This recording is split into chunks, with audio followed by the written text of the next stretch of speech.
Bueno, hola a todos y todas que estéis en el directo. Estamos aquí con Una López. Lozano. Muchísimas gracias por venir. Ah, Lozano, perdona. Empezamos bien.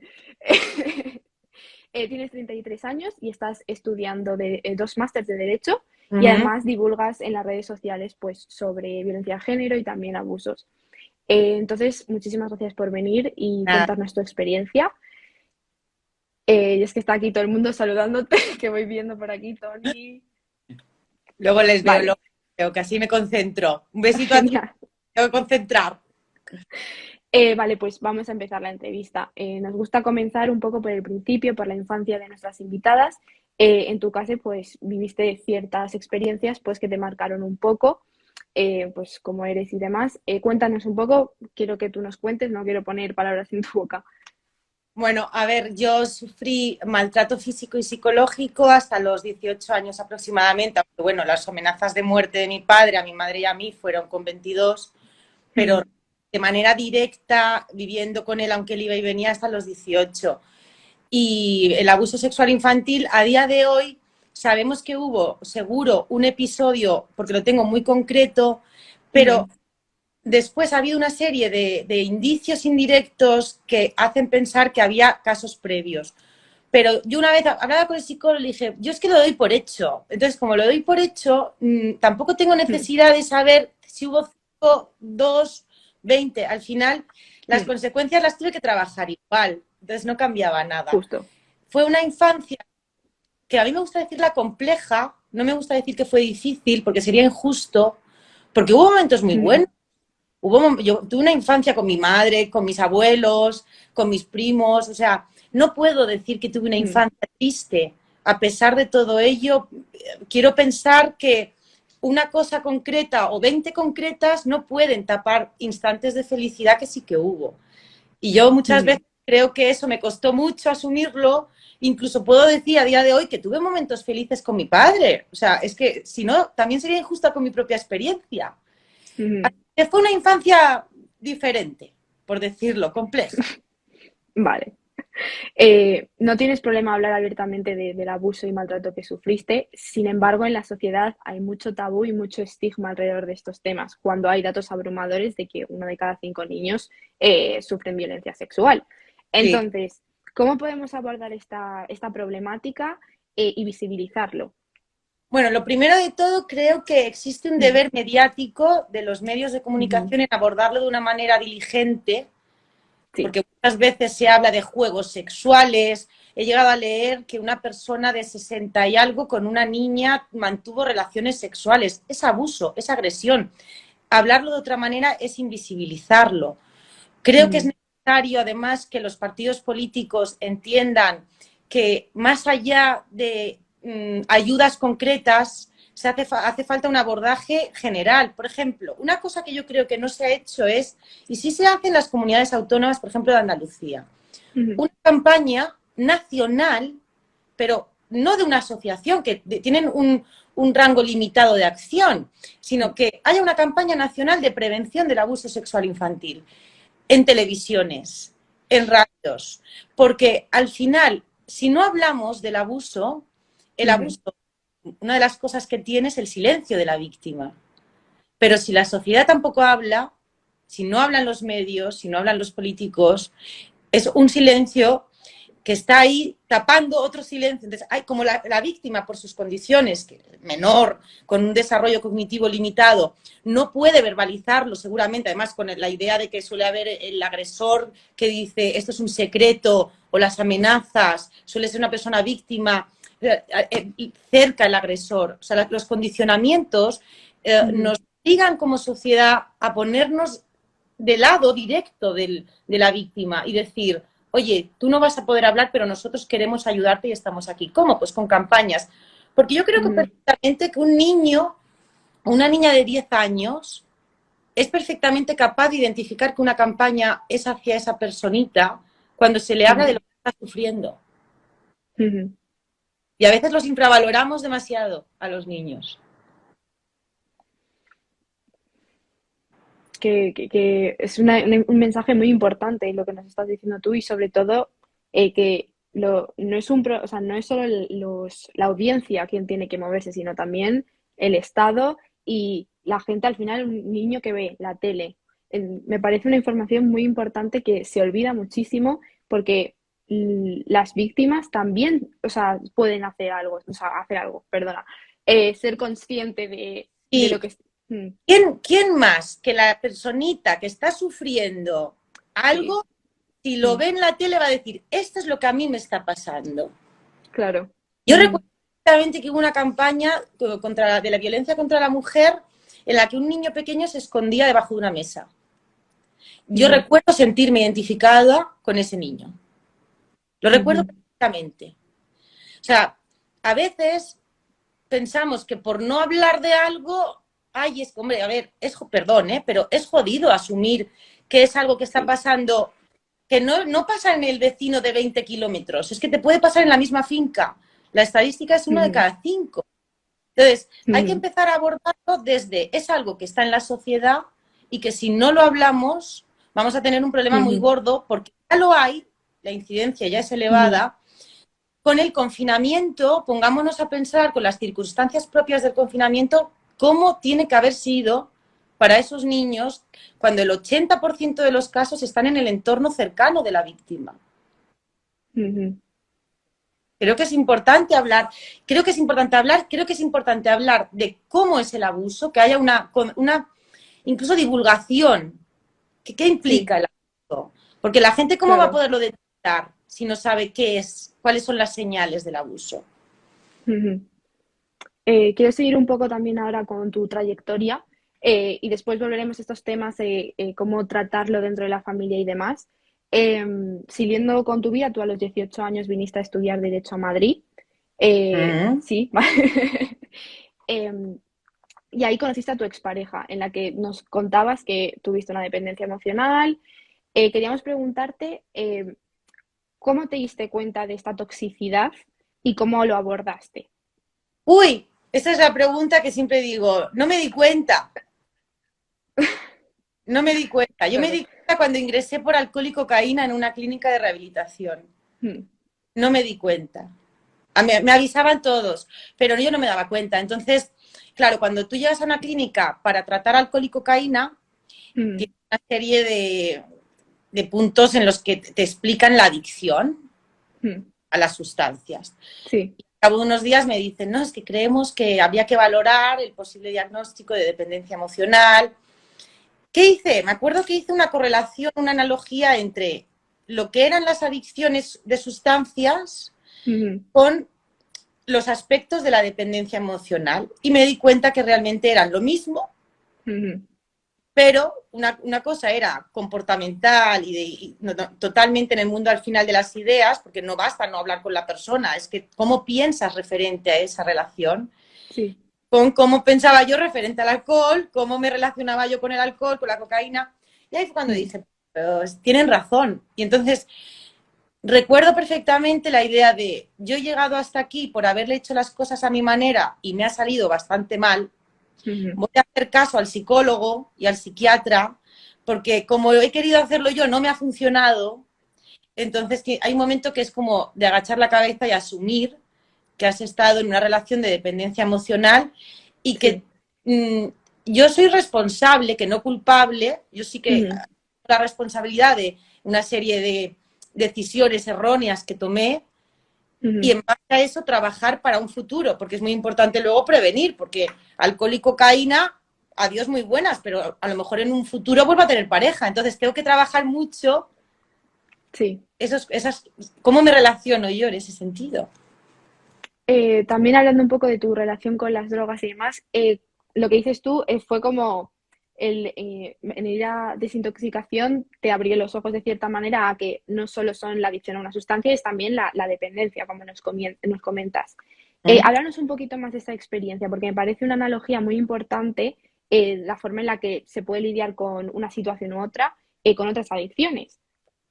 Bueno, yo me acuerdo, la experiencia de la rehabilitación para mí fue preciosa. O sea, no puedo Mm, decir nada malo excepto la primera semana porque yo llegué alcoholizada, es decir, sí. mi cuerpo llegó alcoholizado, tuve una semana de desintoxicación.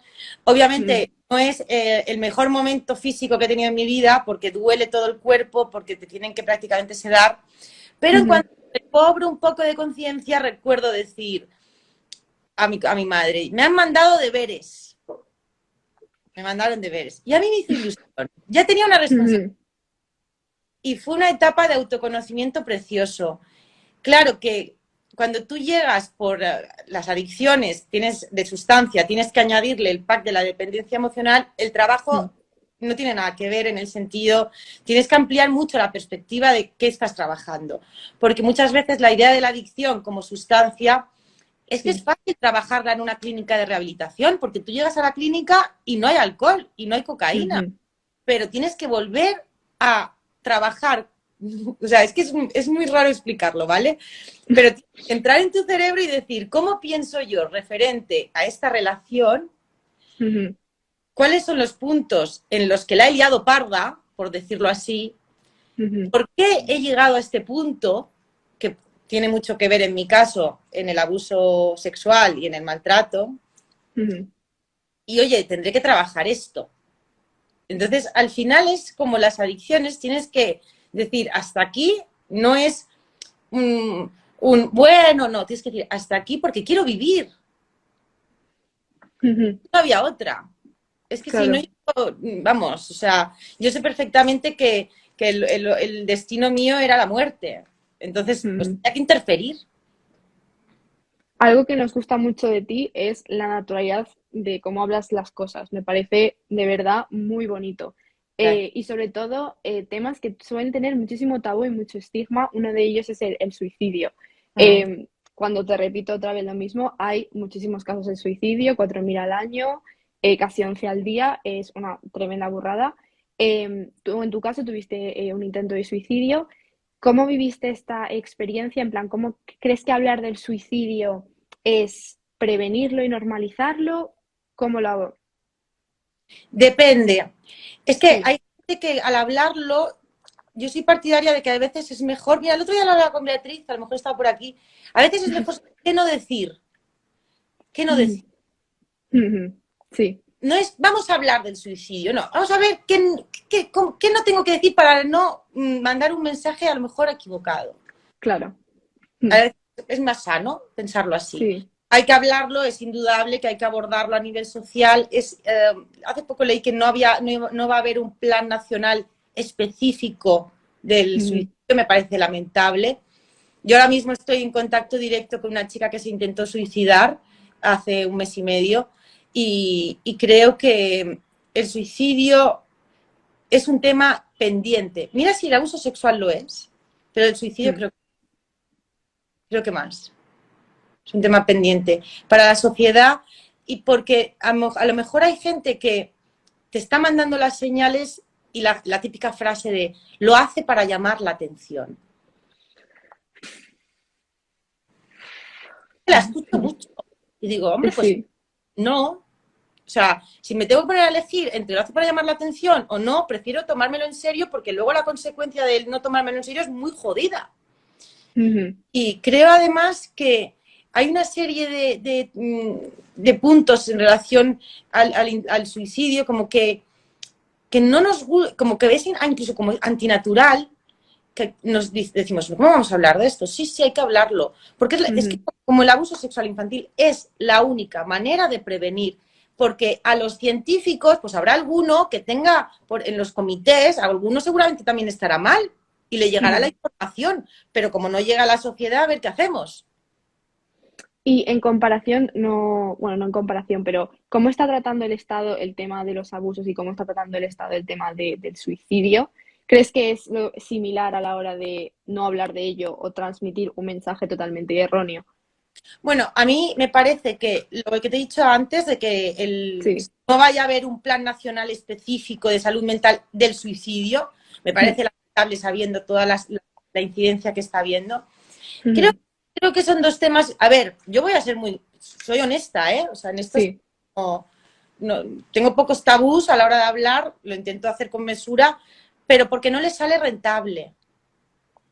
Y es rentabilizar la salud Porque mental y la es que es una burrada. es tiempo, o sea, el menor te va a votar al que está mal, a ver cómo le llego el mensaje de que, o sea, como partidos políticos no pueden mover a la masa. Y yo esto con los menores lo tengo clarísimo, porque el día 19 de noviembre, que es el Día Internacional de la Prevención del Abuso Sexual Infantil, 19 de noviembre, por si alguien lo escucha, por favor, quedaos con eso, porque existe. Es tristísimo ver cómo no existe ese día para muchos. Y es un día justamente puesto porque no se habla. O sea, te ponen un día, porque es un tema del que no se habla y no hablas del día. Pero es que luego, además, tienes que decir, bueno, además coincide que el día 25 es el Día de la Violencia contra la Mujer y a mí hace cosa de unos meses, bueno, este último 25N me llama un periodista para hablar con mi madre y le digo, oiga, no estaría mal que algún día también llamasen, no a mí, o sea, no tiene por qué ser a mí, pero que para el Día de la Prevención del Abuso. Y me dijo, ay, ¿qué día es? Digo, fue hace 6 días. Se quedó en silencio este chico. Le agradezco el silencio, la verdad. Se lo agradezco. Pero, claro, ahí es cuando dices, hay como una especie de relegación a segunda, que, ¿por qué? O sea, con la incidencia del suicidio, con las consecuencias que tiene el abuso y la prevalencia que tiene en la sociedad en la infancia. ¿Por qué nos parecen temas de los que no hablar? A lo mejor es que hay que empezar a preparar a los medios cómo abordarlo. Los medios tienen libros de estilo, pues que se preparen, o sea, que tengan un conocimiento, que hablen con científicos, que les expliquen, sobre todo, qué no decir. Yo vuelvo al qué. Justo. Y hay un trabajo ahí, hay un trabajo mediático, político, la administración, la sociedad en general. Hay un trabajo. Antes de continuar, quería mencionar algunas de las preguntas que nos están mandando, porque creo que estamos ahora con el tema ya abierto y si acabamos y volvemos, creo que no va a tener lo mismo. Voy a ir subiendo, que esto es un poco incómodo. A ver. Yo no lo sé mirar mucho, Mira, por ejemplo, joder, que se me ha perdido. Aquí, que es que he visto una antes y he dicho, mira, por ejemplo, de Jaime. ¿No os parece que solo se estigmatiza a cierta sociedad con sotana y poco se habla de ese 80% del abuso del entorno cercano? Sí, es más, una cosa importante que quiero cuando hablamos de los datos, que esto lo aprendí de Noemí Pereda, que es una de las mejores victimólogas que hay en España de abuso sexual infantil. Es importante que hablamos sobre la cifra que conocemos, porque en el abuso, dadas las circunstancias del abuso, hay una cifra negra elevadísima. Claro. De los que se tiene conocimiento, aproximadamente el 80% es en el entorno cercano familiar de la víctima, padre, padrastro, tío, amigo, novio, porque a veces hay relaciones en las que puede ser el novio, un entorno muy cercano. Eso es el 80 más o menos, 80, 84, hay algunos estudios. El último que vi de la Fundación ANAR, de los datos que tenemos, el 0,2 era la Iglesia. Con esto lo que quiero decir es una cosa, porque para mí es igual de grave, ojo, un abuso y otro. Pero con los datos que tenemos, quizás para llegar a ese 80% que al menos sí sabemos que existe esa prevalencia en este momento de la cifra conocida, que es importante el término estadístico, no se está hablando ningún mensaje. No llega. Claro que los profesores, todo, vale, sí, me parece que hay que abordar ese problema de que hay una serie de profesiones que tienen más cercanía con la infancia, etcétera.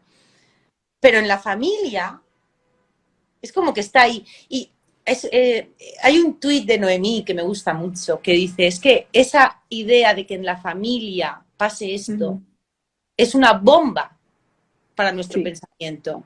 Nos cuesta asimilarlo. Entonces, hablarlo pues, es esencial. 1 de cada 5 niños, 80-84%, unas consecuencias que no son a veces las que nos imaginamos, que hay mucha gente que piensa que el niño, por ejemplo, se aísla. Por ejemplo, hay casos de hipersexualización, que creo que como psicóloga lo sabes. Entonces, estos son pequeñas cositas que la sociedad puede saber con una campaña, como he dicho antes, para tener el conocimiento. Y una de las cosas que, y si me permites un segundo, yo pedí fue que se pase a todo el personal que trabaja en los colegios, desde los profesores a la que vigilan el patio, en el comedor, en portería, en todos, porque los niños pasan mucho tiempo en el colegio, muchísimo. Y si esa prevalencia de la cifra conocida es tan elevada en la familia, el colegio se convierte en ese lugar donde se puede identificar que puede estar pasando algo. Quería comentarte otra, ya esta es pregunta mía, no del chat, hablando un poco de las denuncias, porque mucha gente no denuncia el abuso sexual o primero porque está en el entorno familiar y por lo tanto tienen miedo a represalias o vergüenza, y mucha gente no llega ni a hacerlo. ¿Qué le dirías a esa gente, por ejemplo, qué le dirías a esa gente que no quiere, o sea, no denuncia porque no puede o porque X o A? ¿Y crees que la denuncia es clave o no? Es que es una pregunta. Hay dos cosas importantes sobre el tema de la denuncia. Una, Sí, muchos no denunciamos, me incluyo, sí. porque ya podemos asimilar lo que nos ha pasado. Ujú. Hay muchísimos que pasa el tiempo y cuando ya te das cuenta de que puedes, entonces dices, ya, mi padre por ejemplo estaba muerto, cuando yo pude verbalizarlo, ¿no? Claro. Mi padre ya llevaba años muerto. Luego creo que a veces a la víctima se le hiperresponsabiliza, porque he llegado a leer, si no denuncia, esta persona puede seguir abusando de otros niños, espere usted. O sea, vamos a ver. Es que esto lo dijo una presentadora. Es muy grave cuando se le responsabiliza de una manera indirecta a la víctima por no haber Ujú. denunciado.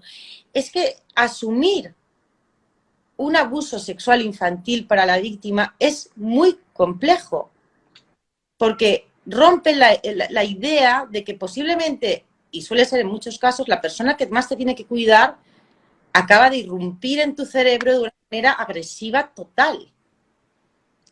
Entonces, al que denuncia hay que apoyarlo a tope. Que Ujú.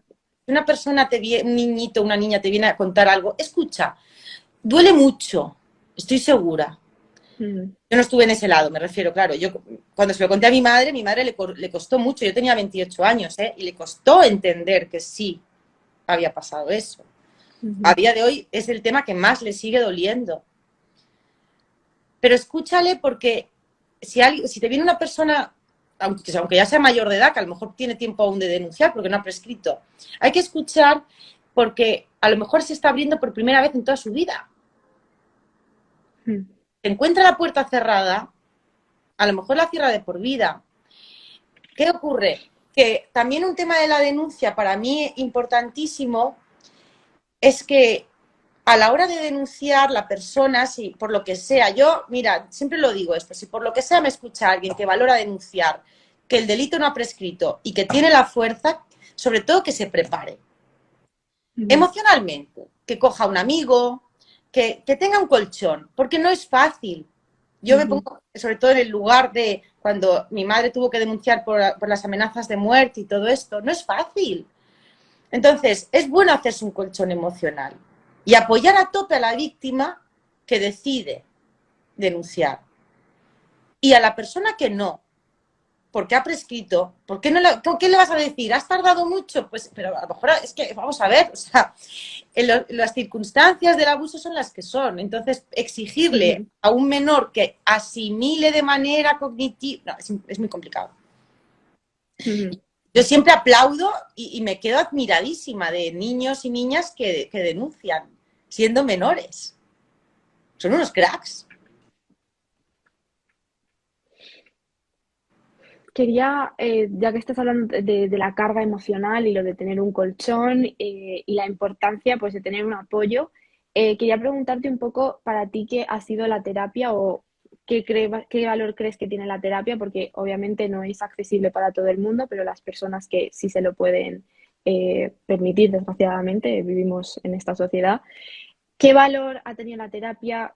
¿Cómo ha sido tu proceso con la terapia? Mira, tengo aquí abajo está Anne, que es una compañera de terapia. Sí, perdona que. Mira, a mí la terapia me permitió aprender muchísimo de los compañeros. Se aprende una Ujú, barbaridad.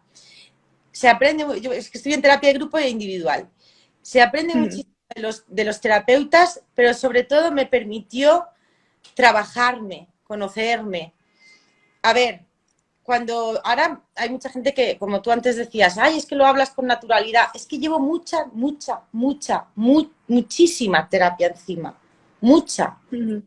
Y es hablarlo, organizar ideas, aprender de las cagadas, saber dónde no quieres volver, etcétera, etcétera. Al final, la terapia para mí, sí, sigo yendo a terapia, ¿eh? Ojo. O Ujú, sea, al tener trauma complejo, pues tengo que hacer como mis chequeos, a ver si todo sigue. claro. Y a mí me gusta, yo estoy allí, aprendo de mí, hago mis debercitos, hace poco me mandó el psicólogo deberes para... eh, es mimarse. A ver, muchas veces decimos, voy a mimarme y te vas a dar un masaje, ¿no? Yo, Ujú. ayer, yo hice eso ayer. Entonces, también es mimarse, dedicarse tiempo a tu Ujú. cabeza. Para ya ir terminando y recopilando, y porque también quiero que contestemos algunas preguntillas, eh, ya saliendo un poco del tema, queríamos preguntarte primero por tus proyectos personales y también dónde te podemos encontrar en redes sociales. Bueno, proyectos ahora mismo es no desquiciarme porque en un mes tengo dos exámenes, no, tres exámenes, ahora que lo pienso por las intensificaciones. Tengo los exámenes de uno de los máster, luego terminar el máster de mercantil, o sea, los dos de derecho. Me apetece muchísimo seguir viviendo en Madrid. Yo soy de Mallorca, ahora vivo en Madrid y soy muy feliz aquí. O sea, no es que esté mejor, es que es diferente. Es distinto. Es que yo me siento muy bien aquí. Y mantener la serenidad que en tiempos de guerra, en tiempos de pandemia y todo esto, mantener un poco, no el estar siempre feliz, que es imposible y me parece una utopía irracional y absurda, pero mantener esa serenidad que te permite ir toreando, ¿eh? Lo que va viniendo. Eso es un proyecto a nivel personal y luego los estudios. Y algún día, que esto sí que es de las cosas que siempre digo, ay, ser madre, más que tener pareja, ser madre. Mm, Y eso sí que me gustaría. Y después, lo de las redes sociales, yo en Instagram casi no hablo de estos temas. Tengo un Instagram un poco raro. Sí que cuelgo cosas de filosofía, aforismos, fotos del amanecer, cosas estéticas, algún selfie y tal. Pero el tema de los menores, donde más lo llevo es en Twitter. Y mi ujú. Twitter es @lanavid21. Lo deletreo porque es raro. Vale, A de Andorra, N de Navarra, N de Navarra, A, V y latina, V21. Ese es. genial. Y ahí mezclo un poquito, no hablo solo de abuso, es más, hablo en momentos concretos, porque no quise crear una cuenta solo de abuso, no quise crear una cuenta Ujú, solo del tema resiliencia y todo esto y tal, porque es una cuenta normal de Twitter en la que de ujú. repente sí que te planto un hilo sobre cosas de abuso sexual infantil. Más que nada porque me parece que al fin y al cabo le aporta ese espacio que debería tener y que por desgracia no tiene y no quiero forzar. Ujú. Como termino de Sí, comer, quiero hablar de este tema, a lo mejor te lo escribo y ya está.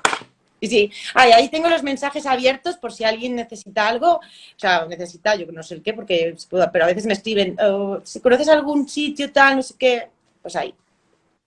genial. Y ya para terminar del todo, no sé si hay algún tema que no hayamos abordado, que te hubiese gustado que hubiésemos hablado, o algo que quieras recalcar y dejar pues claro para toda la gente que nos está viendo. Nada, no, la verdad es que muy contenta de agradeceros que habléis del abuso sexual infantil, porque Ujú, soy muy pesada, que hay que hablar más, hay que ujú, hablar desde, incluso como hemos hablado hoy, desde la posibilidad de la recuperación. Ojo, que cada persona es un mundo y el otro día hablábamos, mira, esto sí que me interesa hablarlo. genial. Con Noemi hablábamos de que muchas veces se le exige a la persona una recuperación total. Como tienes que estar, oh, oiga, Mm, vamos a ver, vamos a bajar a pies a tierra, hay ujú, abusos y abusos, hay abusos incluso que hay lesiones físicas para toda la vida, hay mm, secuelas que se quedan pegadas al cerebro. Por ejemplo, yo hasta hace meses no me podía, digamos, más que del abuso es del maltrato esto, no me podía poner de espaldas a la puerta de un restaurante. Tengo mm, 33 años. hasta hace meses. Entonces, hay que entender que hay personas que podrán ser una recuperación X, otras que tal. Entonces, aceptemos que la vida no es un mundo de arcoíris, que hay posibilidad de recuperación ajustado, digamos, a cada persona. Pero es importante hablar, yo creo, porque muchas veces a los que hemos vivido abuso, maltrato, como, ay, pobrecita, ay, pobre... No, oiga, yo me he currado estar bien, no me trate con condescendencia, no me trate como víctima.